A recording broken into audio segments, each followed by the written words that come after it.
Hey buddy, it's your boy here, and we back for some more Fire Emblem Heroes. So today we're going to go ahead and take a look at another one of these brand new passive skills that are inheritable that was introduced on CYL 7. So this time we're taking a look at Counter Roar 4. Now this is a new beast skill on the Brave Corrin, who we're going to take a look at in just a second. So, Counter Roar 4, the restrictions on this is that all movement types are able to use it, and it's only for beast and dragon weapon types. So, a little bit of leeway there. It's one of the few times we've gotten a new skill for beasts. Usually it's beast units that end up getting shafted, and a lot of skills are kept away from them. But here we are. We have a skill that can be given to beast units as well as dragon units. So we're going to do a little comparison between this and similar skills that are also available for beasts and dragons. And then we're going to take a look at some options you may want to give this to, and my opinion on whether or not it's worth sacrificing your Brave Corrin to give this skill to your other units. And spoiler alert, no, it's not. I would say this Corrin is actually quite good and certainly way more valuable than what you would be getting out of this. So, first of all, what Counter Roar 4 does is it's going to inflict attack and speed -4 on the foe. It gives you 30% damage reduction from the enemy's first attack, and if they happen to be using a Brave weapon or they're getting Brave attack from Catria or Cordelia, you're going to also get that damage reduction on their second hit. So, pretty good. And then also, your next attack is dealing 30% of the foe's attack damage prior to reductions. So, a cheeky little way to give you even more augmented damage there, which is completely different from stuff we've seen before, where it will actually calculate the damage after the damage reduction has been taken into account. So, this will do a lot more damage than stuff like Brash Assault 4, which has that. Atree's unique beast skill, which does the same thing, and also a couple of other skills, Dragon's Wrath 4. So, actually, I think I said Dragon's Wrath 4. But regardless, any skills that do that are going to be just usurped completely by this. This is just a better way to do it. And as if that wasn't good enough, you're also getting 7 HP recovery after combat. Very good for tanky type of units who are definitely going to be eaten well from having this skill equipped. So, the comparison for dragon units up until this point was Dragon's Wrath 4. This was the similar skill they had. And what this one does is reduces damage from foes' first attacks during combat by 25%. And if your attack is better than the enemy's res, your first attack deals damage equal to 25% of your attack minus the enemy's res. So, this is just straight up weaker. This is not even close. Counter Roar is significantly stronger. You're getting 2 stat drops on attack and speed. You're getting 30% DR instead of 25%. And the amount of damage augmented by the 30% of the enemy's true attack before the damage reduction is going to be dealing a lot more damage than your attack minus the enemy's res, especially if you're fighting a tanky unit that has a lot of res. Now, there's not a lot of units that do that. Like, most of the time, you're going to be seeing speedy sword units that have a dump stat in res, and they're just relying on DR to protect themselves. But against, like, armored far save and near save units that are going to have a lot of res, this is not really going to give you that much damage, whereas Counter Roar will. And it also has the healing, so, I mean, Dragon's Wrath 4, what is even the point anymore? Just throw this skill in the trash bin. Now for beast units, they have Beast Sense 4, which was obtained on Aether, our first and only, at the moment, beast rearmed hero. So, unfortunately, Beast Sense cannot be given to armored beast types, but if you think about it, that already makes sense anyway, because there's not really any fast armored beast units. What do we have? Like Canegus and Fomortis and Fallen Edelgard. All of those units are pretty slow. Although, theoretically, Canegus and Gifka and all the other lions from Tellius were actually fast as hell in Radiant Dawn. They were faster than the Sword Masters in Radiant Dawn, and then they had armor-like stats for attack and defense. So they were very unfair. The Laguz units are the reason why I love Tellius so much. But as far as Beast Sense 4 is concerned, this one removes your condition to transform. Already, that's hugely relevant for beast units, because it's a little annoying to transform them depending on what sort of team you're running. Like, if you've got a whole bunch of regular Bayork type units and not a lot of beasts or dragons, they're going to be hard-pressed to transform, whereas this just lets you transform for free. So, already, the beast-specific skills that let you transform for free, I think, have a little bit of an edge.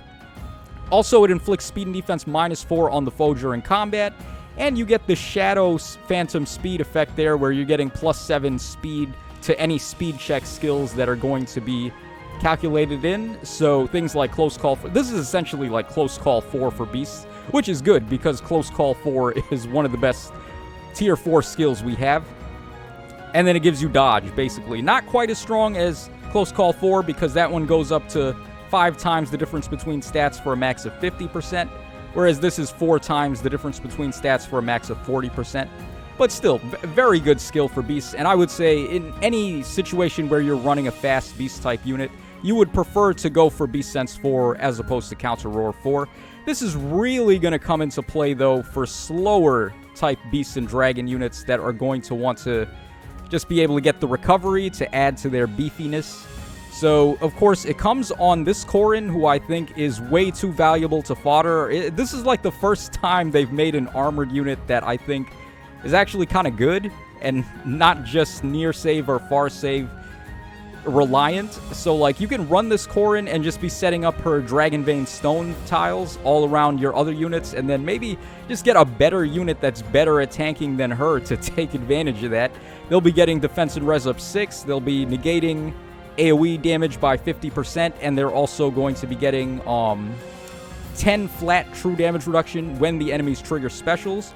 So God Swords, who are actually weak to damage reduction negating specials and also AoE attacks, have a ton of protection with this Corrin around. You can run her as the far save and then run a really good God Sword as your just like frontliner and have them standing within the Dragon Vein Stones, and they're going to be looking like insane monsters from that point forward. So I don't think it's worth sacrificing your Corrin for Counter Roar 4, but if you have to do it, if you really want to build your favorites, then let's take a look at some units you may want to give it to. First and foremost, of course, Rearmed Robin, the only dragon type and also the only armored type rearmed hero at the moment. So she's just a clinic of how many good things you can give her. And Counter Roar 4 would be no exception. You give it to her, and then she can give it to everybody else. So she should be the top priority if you're giving it to someone. Now, is she actually going to be a solid unit with it? I would say probably so. She is a tank type of unit. You'd have to give up Hardy Fighter, which is a little bit of a steep cost. These armored units really just want to raise their survivability as opposed to raising damage. But the cheeky little healing from Counter Roar combos nicely with Arcane Grima, which I believe also has a healing effect. Yes, it does. So you get back 7 HP and then 7 from Counter Roar. That's 14 HP. So you'd be getting a lot of sustain with Robin there if you were to do that, and I think that's pretty solid. Then we have all the Corrin units. Now, the two female Corrins we have here, Legendary and Halloween, both of them have Negating Fang, which is going to stack pretty goddamn good with Counter Roar. So, Negating Fang gives you 30% DR from the enemy's first attacks, and then your next attack deals damage equal to 30% of her attack. So, you're getting a lot of damage reduction and damage augmentation when you're combining Negating Fang with Counter Roar. So, Corrin is like hooking up all her other selves here with that new skill. We also have this male Halloween Corrin, who I think he gets 75% DR on the first hit. Let's see here. It's been a while since I've looked at this guy's weapon. He gets 7 HP recovery as well. So like we said with Arcane Grima, that's very nice to combo with the Counter Roar and get 14 HP back. And yeah, if the enemy can make a follow-up attack, he gets 75% DR on the enemy's first hit, which should combine pretty well with Counter Roar. You're getting a lot of damage reduction, and then your next attack is going to be augmented like crazy. So, not too shabby on him also. Then we have Fallen Lilith here, kind of an underrated unit. I guess once Warp Bubble effects start showing up more, and people are already wise enough to be running Gatekeeper now, so like, having any Warp Bubble on the team at all is going to render her useless. But her support skill will give her supported ally null follow-up, which is very strong, and then she can just warp right next to them wherever they may be, within 2 spaces as well. So this is a unit that can come out of nowhere and just hit the enemies. She defaults with Dive Bomb 3, so her strategy is to just desperation the enemies and hit them twice in a row. But you actually get a little more damage out of having Counter Roar. So you attack the enemies, they attack you back, and then you get the DR from Counter Roar, giving you the ability to survive, and your next attack is augmented in damage. So it could be a little bit of a more damaging way, maybe not as safe, but it maybe could get the job done in terms of stopping power against certain enemies that you want Lilith to attack. So certainly a valuable option for her. We have Legendary Myrrh, speaking of Warp Bubble. The only other unit besides Gatekeeper at the moment who has Warp Bubble. So Myrrh, I think she had Dragon's Wall. Let's take a look here. Yeah, she has Dragon's Wall 3. Maybe when we get Dragon's Wall 4, that'll be better than Counter Roar 4. So that's just like another reason you may want to hold off on sacrificing your Brave Corrin. But Myrrh, you literally just want her to stand there and not really do much. Just providing Warp Bubble for the team is enough already. But if she has to get into a round of combat, she is certainly way more competent at that than Gatekeeper is. We also have the distant counter Dragon Seal, which would work pretty well on this Myrrh if you don't want to run the Iote Shield Sacred Seal instead. So Myrrh can certainly make some good use out of it. Then we have Flame Muspel. I really love this guy's support. Domain of Flame is like one of my favorite C skills as far as support goes, because it gives you the damage augmentation as well. And not only that, but this guy came with Dragon's Wrath 4, which is, as we said earlier, completely overtaken by Counter Roar. So that's definitely the skill you would want to give to him. And his res isn't the craziest either, so Dragon's Wall 3 or 4 in the future is not really going to have as much as an impact on him as Counter Roar would. Then we have Ascended Tiki, who had Bulwark in her B skill, which I think, in the case of this Tiki, Bulwark is not as valuable as Counter Roar for her. You're going to get extra damage, you're going to get the DR, and you're getting the healing still, which Bulwark also does. So she's not necessarily a unit I would want to be having Bulwark on, so certainly another good option. Asker, oh, this guy. Okay, so he has Bulwark as well, but I don't really feel like Bulwark is as necessary on Asker as it is on the next unit we're going to take a look at in just a sec. So Asker, you can totally give up Bulwark on him and go for Counter Roar instead, and then he's going to just deal even more damage. He's supporting the team really well with Open Domain, so just a very good choice for it. Now we have Ash. Okay, so both of the Ash units, I think, are actually units you do want to have Bulwark on. So Counter Roar can still work on them, of course, because Ash wants to be dealing a lot of damage, so you'd be able to help her out and help her do that. Also give her some DR, which I don't believe either of the Ash units have natural DR anywhere on their kits. But when it comes to Ash, she's got Guidance 4 in the B skill, or Guidance 4 in her C skill with, what was it called again? Opening Retainer, right. So it's basically Guidance 4, but better Guidance 4, because it works on all movement types, and this is the type of unit you want to throw in the front lines, so you can extend the amount of spaces your units will be able to jump with Open Retainer. So for her, Bulwark does work quite well, and you may not want to give her Counter Roar, but if you want her to just be a fighter as opposed to just like a pivot for your other units to jump off of, then Counter Roar 4 could be better.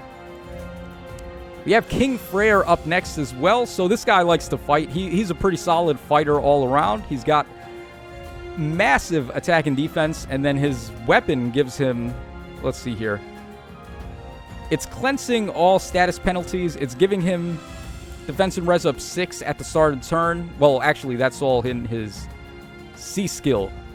But his weapon itself gives him some DR. He's getting, let's see here. Yeah, 30% DR. He gets 30% DR as well over here. So he's certainly going to be a good choice for Counter Roar. You would have to give up lull, attack, and defense 4, but I mean, that's fine. I think Counter Roar is probably better on him for sure. Also, the added recovery will be nice to give him some sustain. And then finally, we have Flame Mordecai. This is one of my favorite beast units to use right now. I have him at plus 10.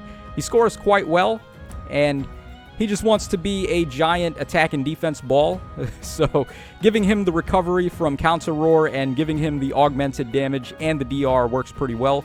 He's got a massive amount of attack and defense debuffs on the enemy based on his weapon here. Would have been nice if Counter Roar did defense -4, because Mordecai really doesn't care for the speed -4 portion.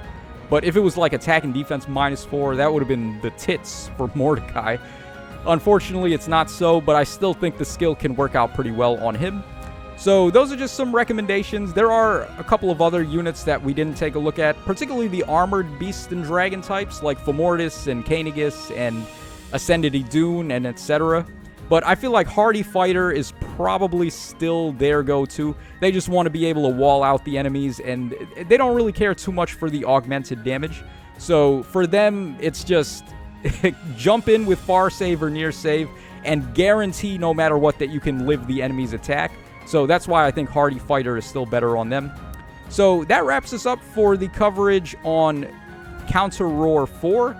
Again, to reiterate, I don't think it's worth sacrificing your Corrin. Also, this unit is really good to merge up, so additional copies of her, you would probably rather just go for the merge on. And again, like I said, I think Dragon's Wall will probably get a tier 4 at some point, which could end up being better than this for your high-res dragon types and also maybe high-res beast types. And then beasts already have Beast Sense 4, which is quite good and removes their condition to transform. So just some food for thought. But that's going to wrap us up for this video. So this is your boy Tacho signing out. Take care, fellas. And I'll catch y'all again on the flip side.